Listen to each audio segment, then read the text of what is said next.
না ফেরার দেশে তিনবারের বিশ্বজয়ী হাফেজ ত্বকী।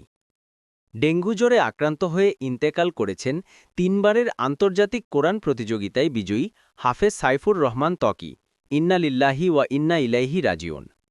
জর্ডান, কুয়েত ও বাহরাইনের আন্তর্জাতিক হিফজুল কোরআন প্রতিযোগিতায় প্রথম স্থান অর্জন করে তিনি দেশের জন্য গৌরব বয়ে আনেন। এছাড়াও তিনি দেশের একটি গণমাধ্যমের জনপ্রিয় ধর্মীয় অনুষ্ঠান কুরআনের আলোসহ দেশের বিভিন্ন কোরআন প্রতিযোগিতায়ও বিজয়ী হয়েছেন।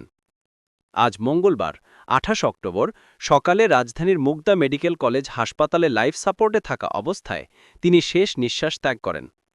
বিষয়টি গণমাধ্যমকে নিশ্চিত করেছেন তার শিক্ষক ও মার্কাজুত তাহফিজের প্রতিষ্ঠাতা হাফেজ কারি শায়েখ নেশার আহমদ আন-নাসিরি।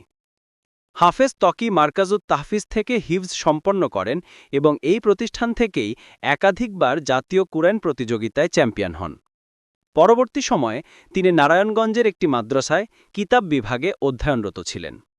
ডেঙ্গু জ্বরে আক্রান্ত হওয়ার পর তার শারীরিক অবস্থার অবনতি হলে হাসপাতালে ভর্তি করা হয়। পরবর্তী সময় লাইফ সাপোর্টে নেওয়া হলেও শেষ পর্যন্ত সেখানেই মৃত্যু ঘটে তার। বিশ্বের বিভিন্ন আন্তর্জাতিক কোরআন প্রতিযোগিতায় অংশ নিয়ে বাংলাদেশের নাম উজ্জ্বল করেছিলেন হাফেজ সাইফুর রহমান ত্বকী।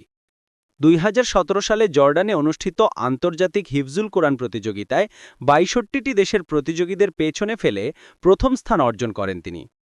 পরে কুয়েত ও বাহরাইনেও একই কৃতিত্বের স্বাক্ষর রাখেন এই প্রতিভাবান হাফেজ। উল্লেখ্য, ২০০০ সালে কুমিল্লার মুরাদনগর উপজেলার ডালপা গ্রামে জন্মগ্রহণ করেন হাফেজ ত্বকী। তার বাবা মাওলানা বদিউল আলম একজন মাদ্রাসা শিক্ষক। তরুণ এই বিশ্বজয়ী হাফেজের অকাল মৃত্যুতে পরিবারসহ পুরো দেশ জুড়ে নেমে এসেছে শোকের ছায়া। সামাজিক যোগাযোগ মাধ্যমে অসংখ্য মানুষ শোক প্রকাশ করেছেন তার মৃত্যুতে।